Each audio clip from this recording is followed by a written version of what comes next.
असं आहे की ज्यावेळेस आमचं सरकार होतं त्यावेळेस केंद्राकडे मी त्या खात्याचा मंत्री असताना प्रस्ताव पाठवला आणि आम्हाला 8,000 8,500 कोटीच्या प्रस्तावाला कराची टोपली दाखवत केंद्र सरकारने त्यावेळेस केवळ 870 कोटी रुपये 880 कोटी रुपये दिले.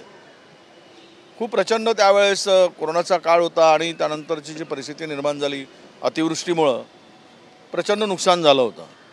आज तर त्यापेक्षाही भयावह परिस्थिती आहे. केवळ बांधावर जाऊन तोंड दाखवून आलेत मंत्री.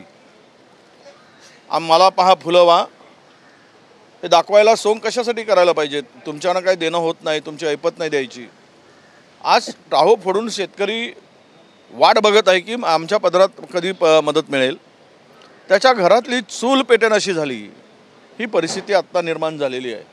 काही राहिलं नाही, अन्न नाही, कपडे नाहीत. काही काही कुटुंबाच्या अंगावर आहेत तेवढेच कपडे शिल्लक राहिलेत. संपूर्ण घर पूर्ण वाहून गेलं, जनावरं वाहून गेली, जमीन खरडून गेली आणि जवळपास 50 लाख हेक्टरचं नुकसान झालं. कुठे आहे यांचं केंद्र सरकार?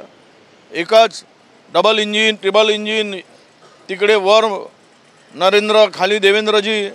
मग कुठे आहेत आता? हे का मदत मिळत नाही? का केंद्राचं पथक येत नाही पाहायला? आतापर्यंत केंद्राचं पथक येऊन पाहणी करून अंदाज घेऊन झालेल्या नुकसानीचं केंद्राची मदत घोषित होण्याची आवश्यकता होती. राज्य सरकारने सुद्धा आता मदतीची गरज होती. मागच्या कॅबिनेटमध्ये वरळीच्या डेअरीची जागा 18 एकर जागा कमर्शियल करायचा तुम्ही ठराव घेता. आता हे कमर्शियल करून कुणाच्या घशात घालणार आहे? ज्याची किंमत जर ओपन मार्केटमध्ये ऑक्शनमध्ये काढली तर 50,000 कोटी रुपये येतील त्या वरळी डेअरीच्या जागेचे. एवढी प्राईम, मुंबईतली सगळ्यात प्राईम लँड म्हणजे वरळी डेअरीची लँड आहे. कमर्शियल केलं आहे. उद्या कमर्शियलचा रिझर्वेशन आपला जुनं काढून कमर्शियल करून रिझर्वेशन करून ती लँड उद्या अदानींच्या घशात नाही घातली तर मी नाव बदलून देईल. माझं नाव काहीतरी वेगळं ठेवा. हे सगळं जे काही चाललं आहे हे कुणासाठी? अरे विकाणं ती जमीन, करा शेतकऱ्याला कर्जमुक्त आणि द्या शेतकऱ्याला मदत. तुम्ही कमर्शियल केली आहे ती जमीन, 18 एकर जमीन आहे. जर ती मार्केटमध्ये विकायला काढली, ओपन ऑक्शन केला तर 50,000 कोटी रुपये येतील. 38-40,000 कोटी रुपये शेतकऱ्यांचं कर्ज आहे. आज नगर जिल्ह्यामध्ये बँकांनी नोटीस पाठवलं आहे शेतकऱ्यांना. पहिले शेतकरी संकटाशी झुंजतो आहे, त्याच्याकडे काही शिल्लक राहिलं नाही आणि बँकावरून पत्र पाठवत आहेत, नोटीस काढतायत, कर्ज भरायचे पत्र पाठवत आहेत. अरे कुठे अंधेरी नगरी चौपट राजा? हे असं चाललं आहे राज्यात. तर त्यामुळं मला पुन्हा एकदा मी सांगतोय की तुम्हाला काय निर्णय घ्यायचा आहे ते तुम्ही घ्या, पण शेतकऱ्याला तातडीनं मदत करा. ओला दुष्काळ जाहीर करा. ही परिस्थिती भयावह परिस्थिती या राज्यामध्ये आहे आणि शेतकऱ्यांची अश्रू पुसा अशी सरकारकडे आमची मागणी आहे. धाराशिवमध्ये एक प्रकार समोर आलेला आहे. शेतकऱ्यांच्या कर्ज वसुलीसाठी SBI बँकेने नोटिसा दिल्या. नाही, तेच नगरमध्ये झालेत, अनेक ठिकाणी धाराशिवमध्ये नोटीस दिल्या आहेत. धाराशिवमध्ये तर सर्वात जास्त नुकसान आहे आणि तिथे जर शेतकऱ्याला नोटीस देत असतील तर या बँकवाल्यांना बदलून काढा आणि सरकारचा माणूस येत असेल त्याला ठोकून काढा. कायदा हातात घ्या. आता लाज वाटत नाही काय? ज्यावेळेस आत्ता ही इतकी मोठी परिस्थिती वाईट झाली असताना बँकेचे अधिकारी वसुलीसाठी जातातच कसे दरवाजात? आणि सरकार काय झोपलं आहे काय? यांना आता तिकडे लक्ष नाही काय की काय परिस्थिती आहे आणि शेतकऱ्यांच्याकडे ह्या बँका जाऊ नयेत म्हणून किमान तर बँकांना पत्र तरी काढा, आदेश काढा की कोणी सक्तीची कर्जवसुली करू नका म्हणून. एवढं भान नसेल तर कोणासाठी राज्य चाललं आहे हा खरा प्रश्न येतो. नाही विषय तो आता सध्या तो डायव्हर्ट नका करू.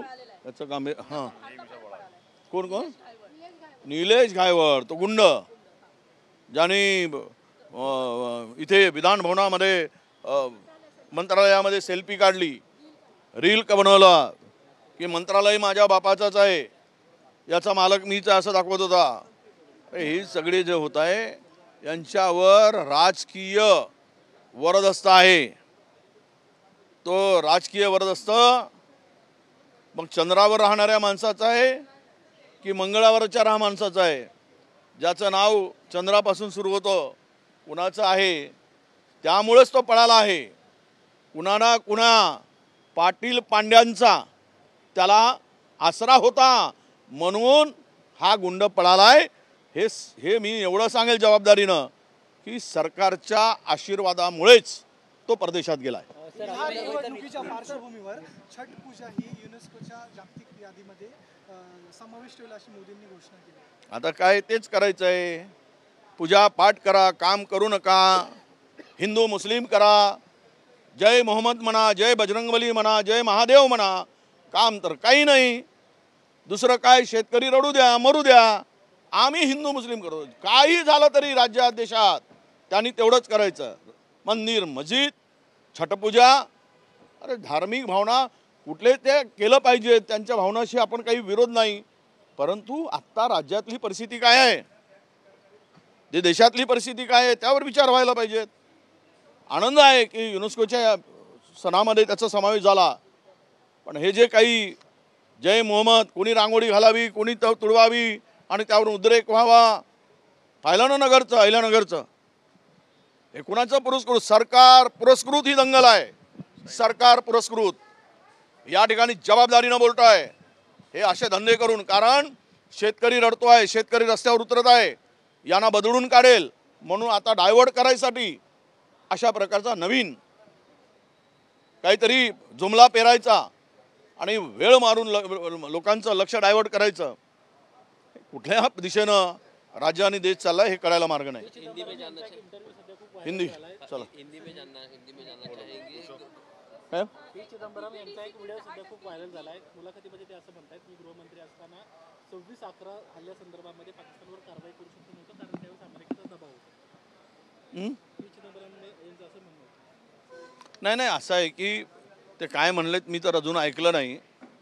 परंतु 26/11चा हमला जो झाला त्यानंतर केंद्र सरकारची भूमिका त्यावेळेस आमचे चिदंबरम साहेब होते.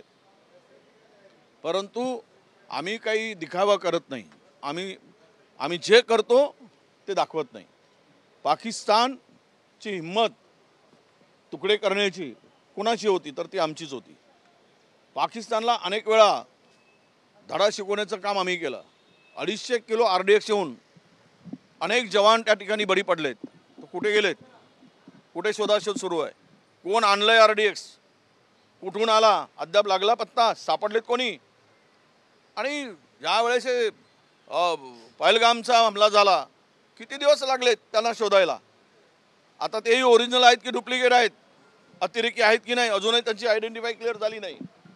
हे सगळं पाहिल्यानंतर मला वाटतं की ऑपरेशन सिंदूर, मग जाऊन पाकिस्तानात मॅच, तिथून पैसे कमवण्याचा नवा धंदा, नाही मूळ मुद्द्यापासून कुठेतरी दूर जाण्याचा प्रयत्न आहे असं त्यातून दिसत आहे. काँग्रेसनी वेळोवेळी पाकिस्तानला धडा शिकवलाय. लाहोरपर्यंत कोणी गेले होते?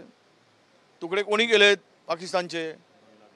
बांगलादेश वेगळा कोणी केला? हे सगळं इतिहास आहे. आणि ह्यांनी काय केलंय? खाली जागेवर नेऊन टाकलं, हे करून सांगताय अतिरेकी मारले वरून फोन करून सांगतायत सावध राहा, हम आ रहे, हम बाम डाल रहे. हे त्यांच्याच मंत्र्यांनी सांगितलं, तेच बोललेत. तुम्ही जागा खाली करून ठेवा, मग खाली जागेवर टाकतो असं म्हणायचं होतं काय? हे सगळे जे वादातीत मुद्दे आहेत. पण एक आहे की हा देश जे स्वाभिमानानं उभं करायला पाहिजेत ते मात्र आमच्या माना वाकलेलं दिसत आहेत. हे मात्र दुर्दैव आहे असं मी मानतो. आता शेवटचा कुठला? अरे DPDC में तो अर्धे पैसेच आले नाहीत. सरकारच्याकडे पैसेच नाहीत तर 10% द्या का पूर्णच द्या. इकडे जागा विका बिल्डरला, डेव्हलपरला, त्यातून पैसे कमवा आणि मग DPDCच्या जिल्ह्यातील ग्रामीण भागातील रस्ते आहेत, काही कामं आहेत, सगळी चाळण झाली आहे रस्त्याची.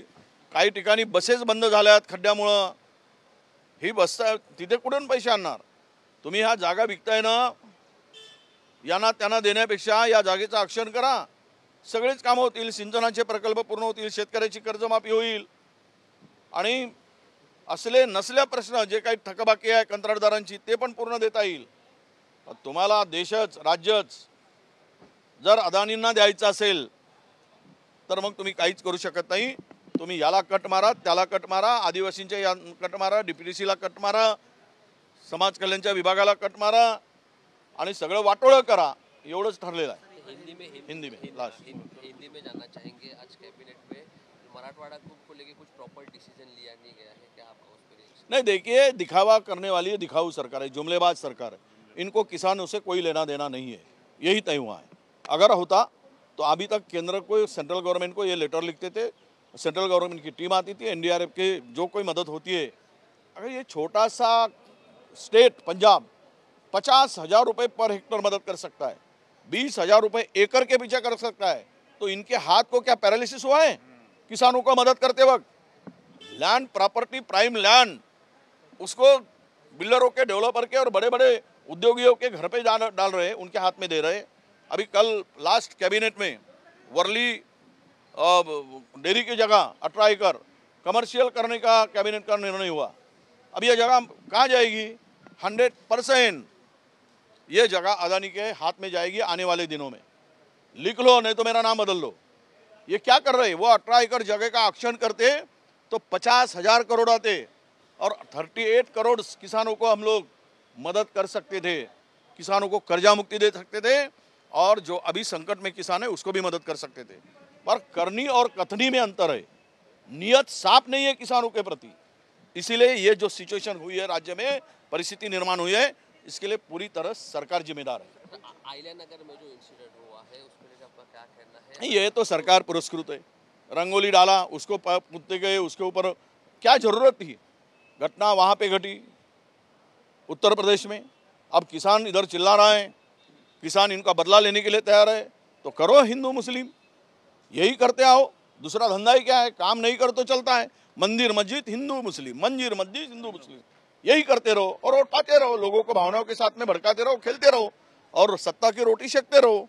यही इसमें अर्थ है, इससे ज़्यादा कुछ अर्थ नहीं है. सीएम का इसमें कहना है कि इसमें जो कॉन्स्पिरेसी हो सकती है उस हिसाब से आगे का पूरा जो है इन्वेस्टिगेशन हो सकता है. अभी करे, शुरुआत तो वही करें. किसने किया है? वो जिस रास्ते सर वो भिड़े की सना जा रही थी, क्या नाम उनका, भिड़े, वो आंबा खाने से लड़का होने वाला भिड़े, संभाजी नहीं है, वो मनोहर है, आएगा टोपन नाम लगा के घूमता है. वो उसकी रैली जा रही थी तो रास्ते में वो रंगोली डालकर उसको लात से कुदरने की क्या जरूरत थी? किसने शुरुआत किया? जो हमारे पास में रिपोर्ट आई है. तो सरकार जांच करे, जो दोषी हो कार्रवाई करे. पर यह परिस्थिति क्यों हो रही, क्या किसने तैयार की, ये दंगल किसने इशारे पर हुई?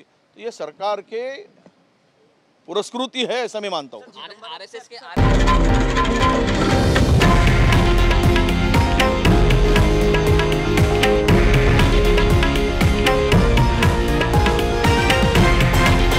हे आहे देशातील नंबर 1 न्यूज नेटवर्क आणि आपण पाहत आहात TV9 मराठी, एकमेव.